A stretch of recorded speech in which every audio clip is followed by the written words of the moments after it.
Hello, good morning, नमस्कार, welcome back to my channel Pallavi Gadkar blog. तर नवीन असाल तर सर्वात आधी आपल्या चॅनलला सबस्क्राईब करून द्या, व्हिडिओ शेअर पण द्या, एन्जॉय करा. आणि आज एवढ्या दिवसानंतर आज पाऊस उघडलेला आहे. आज सकाळी थोडासा पाऊस येऊन गेला, आता पाऊस बिलकुल नाही आहे. तर मंडळी, माझी घरातले सगळे कामं जे आहे झालेले आहे. आता आंघोळ केली आणि खूप दिवस झाले डोकं नव्हतं धुतलं, तर आज धुवून घेतलं. कारण की आज थोडंसं उघाड होती आणि 2-3 दिवस पाऊस चालू होता. तर माझं काय होतं ना, अशा वातावरणात डोकं धुतलं की डोकं खूप जास्त दुखायला लागतं. तर म्हणून मग मी डोकं काही 2-3 दिवस धुतलं नाही. आणि हे एक कारण होतं पुन्हा डोळ्याचं, की याला काही म्हणजे असं शॅम्पू वगैरे लागला तर झुमत होतं ना, तर म्हणून मग ते अवॉइड केलं म्हणून. तर असं आहे मंडळी. चला, आता मी सकाळी आज आज स्वयंपाकात केलेला आहे मस्त अशी भेंडीची भाजी, वरण भात, पोळ्या. तर पूजा वगैरे झालेली आहे माझी आत्ताच. आता मी करते मस्तपैकी जेवण आणि आज जाऊन बघते झाडांकडे. कारण की एवढे दिवस कंटिन्यू 2-3 दिवस कंटिन्यू पाऊस होता, त्यामुळे ना पाणी खूप जास्त साचलेलं आहे. तर ते बघूया काय करायचं आहे काय नाही, तर आणि काय कंडिशन आहे झाडांची ते पण बघूया. तर चला मग मंडळी, सर्वात आधी मी करून घेते जेवण आणि मग जाते झाडांकडे. तर मंडळी, आज जेवण करायसाठी दुपारचं जेवण सहजासहजी मी एकटी करत नाही, पण आज मी एकटीच होती. शानू तर यायचीच असते, पण आज हे सुद्धा नाही आहे. हे गेलेले आहे कामानिमित्त हॉस्पिटलमध्येच. तर त्यांनी त्यांचं जेवण केलं आणि ते गेले हॉस्पिटलमध्ये. मग मी एकटीच होती जेवायसाठी. तर एकट्यानं जेवण धकायला पाहत नाही. पण आजची भेंडीची भाजी खूप छान झालेली होती. मला भरपूर असे कांदे वगैरे टाकून असलेली भेंडीची भाजी असली की खूप जास्त आवडीची असते ते. तर छानसं असं जेवण झालं आणि त्याच्यानंतर मग मी इकडे गेली. तर बघितलं तर एवढं गवत वाढलेलं होतं. मी म्हटलं आता आपल्याकडून जेवढं होते तेवढं तरी काढून घ्यावं सध्या. आणि रोज असं थोडं थोडं करत जर काढलं तरी आपल्यालाच म्हणजे त्रास होणार नाही. आणि आजपासून मी सुरुवात केलेली आहे. आणि बघू शकता रोपं ना, काही पाणी साचून असल्यामुळे रोपंसुद्धा थोडेसे काही निघालेले नाही आहे. आणि हे जे चक्रीचं झाड आहे याला वर्षभरानंतर आज कळ्या आलेल्या होत्या. तर ते पाहून खूप छान वाटलं. आणि बाकी झाडांचं तर असं झालेलं आहे, तुरी वगैरे खूप ठिकाणी आम्ही असं लावून ठेवलेलं आहे ना, तर तिथे ना बाकीचं तर गवत वाढतच आहे, तुरी पण वाढते आणि बाकीचं गवतसुद्धा खूप जास्त वाढत आहे. त्याच्यामुळे गवत आता लवकरात लवकर काढणं खूप जास्त आवश्यक झालेलं आहे. तर मी आता आज थोडंफार काम करून घेतलं आणि आता संध्याकाळ झाली, त्याच्यामुळे आता हे राहू दिलं. बसली मी थोडा वेळ बाहेर खुर्ची टाकून. आज जेवढं गवत काढणं झालं तेवढं तर करून घेतलं, पण उद्या पुन्हा काढणार तेवढंच. आणि असं करत करत पूर्ण व्यवस्थित असं साफसूफ करून घेऊ. आता तुम्हाला सांगते, मी जिथे फिरत आहे ना, तर तिथे मोठे मोठे झाडं वाढून गेलेले आहेत. ते पण असंच म्हणत की आता आज करणार, उद्या करणार आणि एका दमाने पूर्ण करणार, अशा या नादामध्ये ते जे झाड आहे ते मोठे मोठे होऊन गेले. तर ते सुद्धा आता उद्याला बघू आपण. आणि आता घरात आली मी आणि सर्वात आधी टोपल्यातले जे भांडे आहे ते खाली करून घेतले. कारण की ना, आजकाल आता पावसाळ्यामुळे काय होते ना, लवकरात लवकर भांडे जे आहे ते सुकत नाही. मग ते बराच वेळ तसेच राहते. म्हणून आज मला थोडा वेळ झाला भांडे खाली करायसाठी.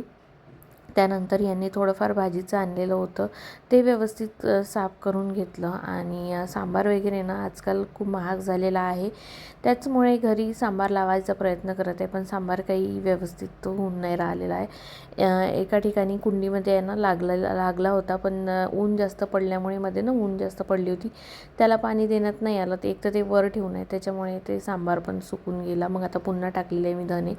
बघू आता काय होतं काय नाही. आणि हे बघू शकता, मी अशाच पद्धतीने पॉलिथिनमध्येच भाज्या धुवून घेत असते, जेणेकरून आपल्याला पुन्हा असं काय म्हणते एक्स्ट्रा भांडे नको निघायला म्हणून.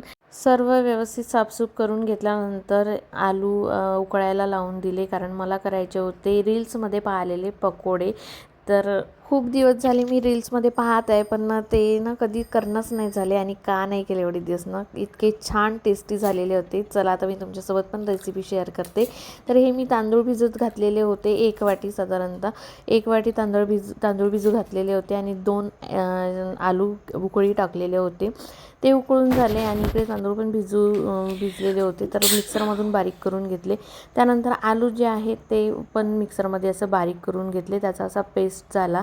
आणि ते दोन्हीही छान असं मिक्स करून घेतलं.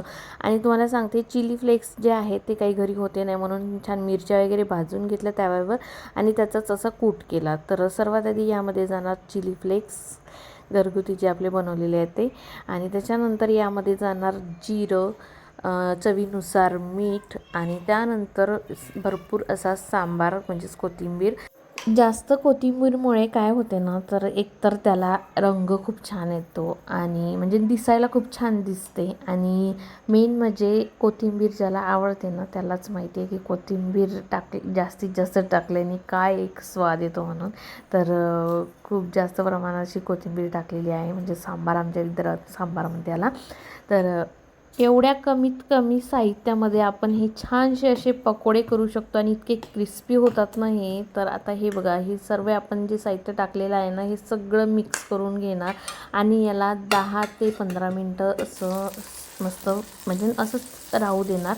आणि त्याच्यानंतर मग 10 ते 15 मिनटं झाल्यानंतर छान असे तेलामध्ये छोटे छोटे बॉल्स केल्यासारखे तळून घेणार. आणि थोडेसे असे ना चिकटतात, पण नंतर थोड्या वेळाने ना थोडेसे असे शिजत आले की याला थोडंसं वेगळं वेगळं करू शकतो आपण.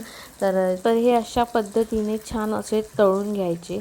आणि इतका छान असा काय त्याला सुगंध येत होता ना, खूपच छान. खरं तर मला यांनी म्हटलं होतं की दुपारून की मला काहीतरी असं म्हणजे काहीतरी काहीतरी खायची इच्छा होत आहे म्हणून, पण वेळेवर यांना जावं लागलं बाहेर आणि यांनाच नेमकं गरमागरम हे पकोडे जे आहे ते खायला मिळाले नाही. आम्ही दोघीच मायलेकींनी मस्त खाल्ले, पण नंतर कधी जेव्हा बनवणार ना पुन्हा तेव्हा गरमागरम यांना खाऊ घालणार. तर थंडी झाल्यावर तेवढे काही विशिष्ट मला आवडले नाही, पण गरमागरम तर इतके छान मस्त असे लागतात ना. तुम्ही पण ही जी रेसिपी आहे ना ट्राय करून बघा आणि याला टोमॅटो सॉससोबत वगैरे खाऊ शकता. आणि बघू शकता हे असे थोडेफार असे होत आले की तुम्ही याला ना असं वेगवेगळं करू शकता. तर पण हळूहळू करायचं, नाही तर माझ्या हाताने काय झालं होतं थोडंसं असं तेल ना फटकन असं उडून गेलं होतं. आणि हे प्रकार माझ्यासोबत नेहमीच घडत असतात, तर त्याला काही विषय नाही आहे. तर हे बघू शकता असा कलर येईपर्यंत छान असे तळून घ्यायचे. आणि तुम्हाला मी आता ना जेव्हा प्लेटमध्ये काढून दाखवेल ना तेव्हा याचा क्रिस्पीनेस म्हणजे किती हे क्रिस्पी झालेले आहे बाहेरून आणि अंदरून सॉफ्ट होते आणि बाहेरून क्रिस्पी होते. तर ते तुम्हाला आवाजावरूनच कळेल की किती क्रिस्पी झालेले आहे. तर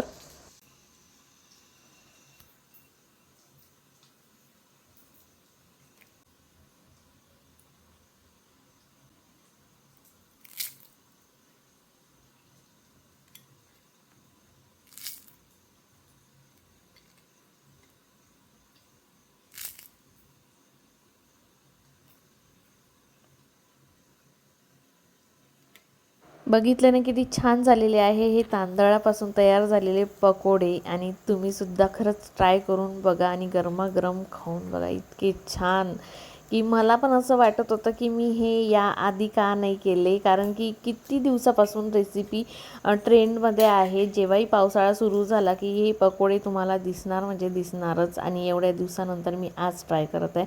आणि सॉससोबत तर खाऊन बघितलेच, पण विदाऊट सॉससुद्धा खाऊन बघितली की याची टेस्ट प्रॉपर कशी आहे म्हणून. तर खरंच खूप छान झालेले आहे. तर तुम्ही पण ट्राय करून बघा. चला आता मी मस्त गरमागरम पकोडे खाऊन घेते, कारण की गरमागरम खाण्यात जी मजा आहे ना ते थंड झाल्यावर नाही आहे. आणि मला सगळं काही असं गरमागरम खायला आवडते. तर मंडळी मस्त असे पकोडे वगैरे खाऊन घेतले. त्यानंतर केलेली होती खिचडी, तर खिचडी पण खाल्ली आणि जेवण असं मस्त असं झालेलं. त्याच्यानंतर मग मला जी उद्याची सकाळची जी तयारी करून घ्यायची होती ना ते करून घेतली. उद्या सकाळी गडबड नको व्हायला म्हणून फुलकोबी इथे कापून ठेवून दिली. आणि सकाळी जर डब्बा वगैरे द्यायचा असला आणि रात्रीच अशी अर्धी तयारी करून ठेवली ना तर लवकर लवकर होते सकाळी. नाही तर मग ना हे करावं की ते करावं काही सुचत नाही आणि खूप जास्त गडबड होऊन जाते. आणि त्याचसोबत शानूलासुद्धा मी तिचे कपडे वगैरे, शाळेचे कपडे, बॅग्स, जे काही तिला घ्यायचं आहे सकाळी न्यायचं आहे तर ते सगळं बाहेर ठेवून ते काढून म्हणजे सकाळी ना असं अलगद हातामध्ये येऊन जातं सगळं आणि लवकरात लवकर सुचतं ते. तर अशा प्रकारे काही आमची पूर्वतयारी असते आणि अशा प्रकारचे आमचा डेलीचं काहीतरी रुटीन असते. तर माझा हे रुटीन तुम्हाला बघायला कसं वाटते कसं नाही हे कमेंट्स बॉक्समध्ये नक्कीच सांगा. आणि आजचा व्लॉगसुद्धा तुम्हाला कसं वाटलं कसं नाही ते सुद्धा कमेंट्स बॉक्समध्ये नक्कीच सांगा. तर चला मंडळी, आता आजच्या व्लॉगला करते इथेच एंड. तर ज्यांनी कोणी आपल्या चॅनलला अजूनही सबस्क्राईब नसेल केलं तर प्लीज आपल्या चॅनलला लाईक करा, शेअर करा, सबस्क्राईब करायला विसरू नका आणि बेल आयकनवर नक्की क्लिक करा. भेटू उद्या नवीन एका छानशा व्हिडिओमध्ये. तोपर्यंत bye bye, good night, take care, bye.